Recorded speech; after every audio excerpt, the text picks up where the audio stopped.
আগে বললে মামা কখনো মানতেন না, যেভাবে হোক বিয়েটা করিয়ে দম নিতেন। তাই তো বিয়ের দিনই মুখ্য চালটা চালতে হয়। বাকরুদ্ধ হয়ে গেল তুলি। তাহলে সব আদ্রর প্ল্যান মোতাবেক হয়েছে? আদ্রর হাত শক্ত করে ধরলো তুলি। চোখ বুজে ফেললো আদ্র। তুলির নখকে বিচ্ছে হাতে, তবুও যেন ব্যথার বদলে পরম শান্তি অনুভব করছে আদ্র। ধীর কণ্ঠে তুলি শব্দ করে উঠল, আহান ভাই। তুলি, তুই ভাইয়ার বাসায় আছিস? তুলি, ফোন কেন ধরছিলি না বোন? তোমাকে অসংখ্য ধন্যবাদ আহান ভাই। সেদিন বিয়েটা না ভাঙলে আমি হয়তো এই মানুষটাকে কখনো ভালোবাসতে পারতাম না। অনেক ধন্যবাদ তোমাকে। চোখ জলে টইটুম্বুর হয়ে উঠল তুলির, কণ্ঠটাও ভেজা। আহান হালকা হেসে জবাব দিল, সবই আদ্র ভাইয়ের কৃতিত্ব তুলি। উনি তোকে খুব ভালোবাসে, তোকে পাওয়ার জন্য কখনো ব্যাকুল হয়নি, জোর করে কেড়েও নিতে চায়নি। ধীরে ধীরে আগলে রেখেছে দিনের পর দিন। তোর ঢাকা যাওয়ার পেছনেও আদ্র ভাইয়ার হাত। মামা তো সমাপ্ত করতে দিল না আদ্র, গম্ভীর স্বরে বলে উঠল, আহান এখন রাখছি, সচেতন হয়ে কথা বলা উচিত ভাই, কাল ফোন দিব আমি, ভালো থাকিস। কলটা কেটে দিয়ে তুলির দিকে তাকাতেই চোখে পড়ল তুলির অশ্রুসিক্ত নয়ন। আলতো করে চোখের পানি মুছে দিল আদ্র। ঘুমাবে না? আমার ভয় হচ্ছে আদ্র। কেন? কেউ কেড়ে নিবে না তো আমার ভালোবাসাগুলো? কারো পক্ষে সম্ভব না। আদ্রর ভালোবাসা তুলারই প্রাপ্য। তুলা ডাকটা শুনে টলটলে চোখ নিয়েই ফিক করে হেসে দিল তুলি। তুলিকে হাসতে দেখে আদ্রর ঠোঁটেও ভেসে এলো একরাশ প্রশস্ত হাসি। নিশ্চুপ হয়ে তুলি জড়িয়ে রইল আদ্রর বুকে। একসময় ঘুমিয়ে গেল। তুলির কোনো রেসপন্স না পেয়ে কোলে তুলে নিল আদ্র। নিজের রুমে এনে শুয়ে দিল তুলিকে। ফ্রেশ হয়ে নিজে শুয়ে পড়লো সোফায়। অজানা আশঙ্কায় ঘুম ধরা দিচ্ছে না আদ্রর চোখে। পাশ ফিরে তুলির দিকে তাকিয়ে রইল এক দৃষ্টিতে। ঘুমন্ত তুলিকে কোনো এক হরণকারী মনে হচ্ছে আদ্রর কাছে। এই যে নিজের ঘুমন্ত তৈলাক্ত চেহারায় হরণ করে নিচ্ছে আদ্রর হৃৎপিণ্ড। দৃষ্টি স্থির করে রাখতেই মাঝরাতের দিকে দু চোখ লেগে এলো আদ্রর। হঠাৎ নিজের উপর কারো ভর অনুভব করতেই হকচকিয়ে উঠল। সদ্য লেগে আসা চোখ দুটো টেনে খুলল বহু কষ্টে। ঝিম ধরে গেছে মাথাটা। চোখে ভাসমান হলো তুলির ফ্যাকাশে মুখটা। কি সুন্দর করে মেয়েটা তাকে আষ্টে পৃষ্ঠে জড়িয়ে ধরে শুয়ে আছে। একটু নড়ে উঠল আদ্র। দুহাত তুলির পিঠে রেখে বলল, এখানে কি করছো তুলি? বিছানায় যাও। কেন? ঘুম ঘুম স্বরে তুলি জবাব দিল, আমি আপনার বুকে মাথা রেখে ঘুমাবো আদ্র। গলা শুকিয়ে গেল আদ্রর। অসাড় হয়ে পড়লো হাত পা। শুকনো কণ্ঠে বলল, এটা অন্যায় তুলি, প্লিজ খাটে গিয়ে ঘুমাও। আপনার বুকে ঘুমানো অন্যায়? ঠিক আছে, আমি কখনো আপনার বুকে আসবো না। শূন্য থাকুক আপনার বাহু। স্তব্ধতা ঘিরে ধরলো আদ্রকে। রক্তের ন্যায় টকটকে লাল হয়ে গেল দু চোখ। তুলিকে নিমিষে মিশিয়ে নিল নিজের বাহুতে। চোয়াল শক্ত করে চিবিয়ে চিবিয়ে বলল, ফার্দার এমন কথা বলবে না তুলি। মৃত্যুর আগ পর্যন্ত তুমি আমার বুকেই থাকবে। আমি বেঁচে থাকা পর্যন্ত এই বুক কখনো শূন্য হতে দিব না। যদি কখনো তুমি বিহীন বুকটা শূন্য হয়ে যায়, তবে নিঃশ্বাসটুকু হয়তো আমার সঙ্গ ছেড়ে দিবে। হতভম্ব হয়ে মাথা তুলে আদ্রর মুখ বরাবর মুখ তুলে চাইলো তুলি। চোখে তার পানি চিকচিক করছে। হৃদয়ে ব্যথা অনুভব হচ্ছে। আদ্রবিহীন যে এখন তুলি নিজেও বিলীন হয়ে যাবে। শত চেষ্টার পরেও চোখের জল বাধা মানেনি। টুপ করে ঝরে পড়তে লাগলো আদ্রর গালে। মাদকতায় ভরপুর দৃষ্টি নিক্ষেপ করে ঠোঁট প্রসারিত করলো আদ্র। এই ছিচকাদুনি মেয়ে, কান্না বন্ধ করো। মনের গহীনে তোমার কান্নাগুলো রক্তের মতো ঝরে পড়ছে। রক্ত বর্ণ হয়ে উঠছে আমার হৃৎপিণ্ডটা। নাক টেনে কান্না থামানোর চেষ্টায় তুলি। না পেরে আদ্রর বুকে নাক ঘষে চোখের পানি মুছল। কলিজা কেঁপে উঠল আদ্রর। যেই ছেলেটা একটু ডাস্ট দেখলেই পুরো বাড়ি মাথায় তুলতো, কাপড় পরার ব্যাপারে সবসময় সচেতন থাকতো, একটুখানি দাগ লাগলে মেজাজ চওড়া হয়ে যেত, সেই গম্ভীর সুন্দর স্টাইলের ব্যাপারে সচেতন ছেলেটার বুকে হাঁটুর বয়সী একটা কিশোরী মেয়ে কতটা অবলীলায় নাকের পানি চোখের পানি বুঝতে ব্যস্ত। আদ্র নিজেও ভীষণ অবাক। আজ কেন তার শরীর ঘিনঘিন করছে না? কেন অসম্ভব রকম ভালো লাগা সৃষ্টি হচ্ছে? কেন ক্ষণে ক্ষণে কেঁপে উঠছে কলিজা? ভালোবাসার কি এতই জোর? মানুষকে কেমন বেহায়া করে তোলে। বরফের মতো জমে যাওয়া মনটাকে গলিয়ে তরলে রূপান্তরিত করে দেয়। কঠিন হৃদয়ও কাঁপিয়ে তোলে। আর ভাবতে পারছে না আদ্র। এই মেয়েটাকে হারালে নিঃশেষ হয়ে যাবে সে।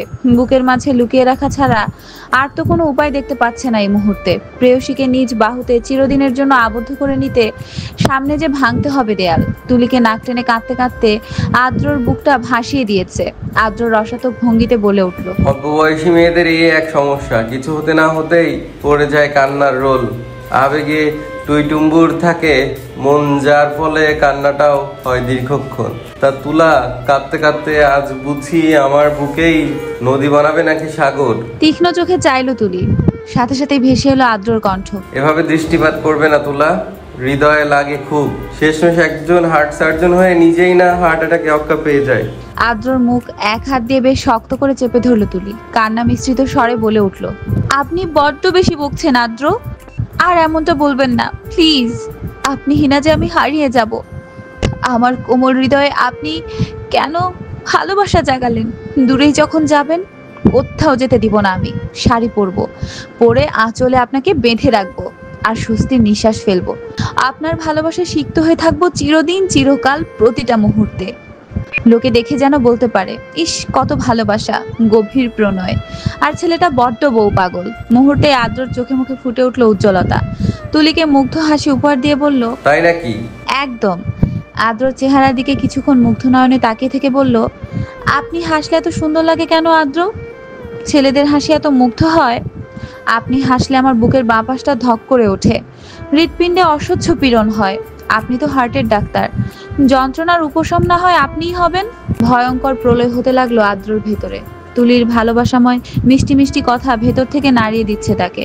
জাপটে ধরে তুলিকে চেপে ধরলো নিজের বাহুতে, মাথায় হাত বুলাতে বুলাতে উচ্চারিত করলো, ঘুমো তুলি, সকালে উঠতে হবে তো। বসন্তের দুপুরে পাপড়ি মেলে থাকা শিমুলের রক্তিম আভা মন রাঙায় তো বটেই, ঘুম ভাঙায় শৌখিন হৃদয়ের। শিমুল বনের রক্তরাঙা সৌন্দর্য দেখা মিলে বছরের একটা মাসে, এবং তা হলো বসন্ত। বসন্ত এলেই শিমুল গাছে ফুলে ফুলে ভরে ওঠে। শিমুল বাগান জাদুকাটা নদীর তীরে অবস্থিত, যা 100 বিঘার বেশি জায়গা জুড়ে বিস্তৃত। ওপারে ভারতের মেঘালয় পাহাড়, মাঝে জাদুকাটা নদী, আর এপারে শিমুল বাগান। সব মিলেমিশে গড়ে তুলেছে প্রকৃতির এক অনবদ্য কাব্য। এ যেন কল্পনার রঙে সাজানো এক শিমুল প্রান্তর।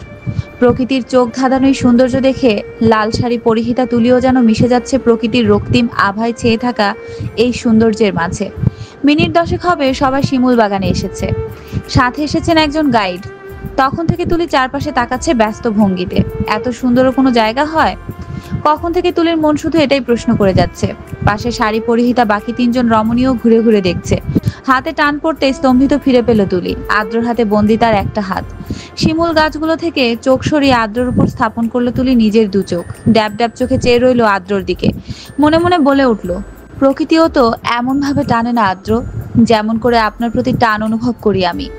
আপনি তো মোহময়, আপনাকে দেখলেই মনে শীতলতা অনুভব হয়। লাল রঙা শিমুলের চেয়ে লাল রঙা আদ্রই মনোমুগ্ধকর। তুলির দিকে অপলক নয়নে চেয়ে আছে আদ্র। তুলিকে শাড়িতে লাল টুকটুকে বউ মনে হচ্ছে তার। শুধু ঘোমটাটাই বাকি। তুলিকে টেনে নিজের দিকে ফিরালো সে। শাড়ির আঁচলটা টেনে ঘোমটা দিয়ে দিল মাথায়। ভীষণ অবাক হলো তুলি। পাশাপাশি লজ্জায় রাঙা হয়ে উঠল, চোখে মুখেও ফুটে উঠল লজ্জার ছাপ। আদ্রর সাথে আরেকটু ঘেঁষে দাঁড়ালো, ফিসফিস করে বলল, আপনি লাল পাঞ্জাবি কেন পরেছেন আদ্র? তুলির ফিসফিস করে বলা কথাটা শুনে কিছুটা ঝুঁকলো আদ্র। মেয়েটার কণ্ঠস্বরটাও আজকাল পাগল করে দিচ্ছে তাকে। আস্তে করে জবাব দিল, তুলার সাথে একটু ম্যাচ করে পড়ার চেষ্টা। লাল শাড়ি লাল পাঞ্জাবি আনতে হলো আপনার? আপনি কি জানেন আপনি আমাকে বিমোহিত করছেন, অভিভূত করছেন, এক রাশ মুগ্ধতায় জড়িয়ে নিচ্ছেন, নিজের মাঝে হারাতে বাধ্য করছেন? জানতাম না, তবে এখন জানতে পারলাম। আমার মাঝে হারানোই তোমার মঙ্গল। খুঁজে নিয়ে হৃদয় কুঠিরে লুকিয়ে রাখবো যত্ন করে। আর কিছু না বলে তুলি আদ্রর এক হাতের বাহু জড়িয়ে হাঁটতে লাগলো। সবাই আলাদা আলাদা হয়ে ঘুরে ঘুরে দেখছে। আমরিন ও নিবিড় হাঁটছে পাশাপাশি। শাড়িতে আমরিনকে 21 বছরের যুবতী লাগছে নিবিড়ের কাছে। নীরবতা ভেঙে আমরিন বলল, নিবিড় ভাই, আমি কাকে ভালোবাসি আপনি কি জানতে ইচ্ছুক না? আবারও সেই কথা। মেয়েটার বড্ড বেশি সাহস। রাগে চোয়াল শক্ত হয়ে এলো নিবিড়ের। আমরিনকে ঠাঁটিয়ে একটা চড় মারতে পারলে হয়তো এই মুহূর্তে বেশ স্বস্তি পেত সে। হাত মুষ্টিবদ্ধ করে অন্যদিকে চলে যেতে নিলে হাতটা ধরে বাধা প্রদান করলো আমরিন। চমকে গেল নিবিড়। ফিরে তাকাতেই চোখে পড়ল চশমার নিচে লুকিয়ে থাকা আমরিনের মোহময় দৃষ্টি। দৃঢ় কণ্ঠে আমরিন বলে উঠল, যদি বলি আপনাকে ভালোবাসি? বিলম্ব না করে আমরিনকে টেনে নিজের কাছে নিয়ে নিল নিবিড়।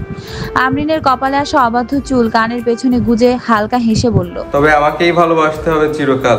আলতো হেসে আমরিন সায় জানিয়ে বলল, রাজি আছি। আদ্র ও তুলিকে পাশাপাশি হাঁটতে দেখে মুগ্ধ দৃষ্টিতে তাকিয়ে রইল রিমি। পাশ থেকে ভেসে এলো পুরুষালী কণ্ঠস্বর। জেলাস ফিল হয় না? রিমি আনমনে উত্তর দিল, না, আমার কাছে ভালোবাসা মানেই ত্যাগ। ত্যাগের মাধ্যমে যে এত সুখ আছে, এমন দৃশ্যটা না দেখলে কখনো উপলব্ধি করতে পারতাম না। ভালোবাসলেই কি পেতে হবে? থাকুক না আমার একতরফা ভালোবাসা আমার মন মাঝারে, সুখী হোক ওরা দুজন। চিরকুমারী থাকবি? প্রশ্নটা কর্ণগোচর হতেই হুঁশ এলো রিমির। পাশ ফিরে তাকাতে চোখে পড়ল সাগরের হাস্যোজ্জ্বল চেহারাটা। ছেলেটা কিভাবে বুঝে গেল তার চাহনি, তার মনের কথা? মুখে হাসি বজায় রেখে বলল, না, চিরকুমারই থাকবো না। আমিও একটা সংসার চাই। একটা মানুষকে বলতে চাই, ডাক্তার আদ্র হারামকে আমি কতটা ভালোবাসতাম, কতটা বাসি। আমার অর্ধাঙ্গিনী হবি? সাগরের সোজা সাপটা প্রশ্ন থমকালো রিমি, একটু হেসে বলল, তোর মতো ইস্টেপাকার কাছে বিয়ে বসতে আমার বয়েই গেছে। প্রেম তো কম করিসনি, তা তোর গার্লফ্রেন্ডগুলোর কি বিয়ে হয়ে গেছে? সেই বের হয়ে বুঝি আমাকে প্রস্তাব দেওয়া? প্রেম কম করি আর বেশি। আজকাল হঠাৎ করে ভালোবাসার উদয় হয়েছে তোর প্রতি। আজকাল বললে ভুল হবে, গত একটা বছর ধরে তোর ভালোবাসার ঘায়েল হচ্ছি আমি। বিয়ে তো বসবি, তাই না? অন্য কারো হওয়ার চেয়ে আমার হলে কি মন্দ হয় রিমি? সাগরের কণ্ঠে আকুলতা দেখে রিমি স্তব্ধ হয়ে গেল। একটু হেসে বলল, ঢাকা ব্যাক করে প্রস্তাব পাঠিয়ে দিস বাসায়। ভয়াবহ এক কাণ্ড ঘটিয়ে নাকের পানি চোখের পানি এক করে ফেলেছে তুলি। তুলির কান্নারত চেহারা দেখে অস্থির হয়ে পড়েছে আদ্র। রাগও হচ্ছে প্রচন্ড। কেন যে মেয়েটা এত পাগলামি করে? রাগের মাত্রা ক্রমশ বেড়েই চলেছে আদ্রর। তুলির চোখের পানি ছুরির মতো গাঁথছে তার বুকে। নিজেকে শান্ত করে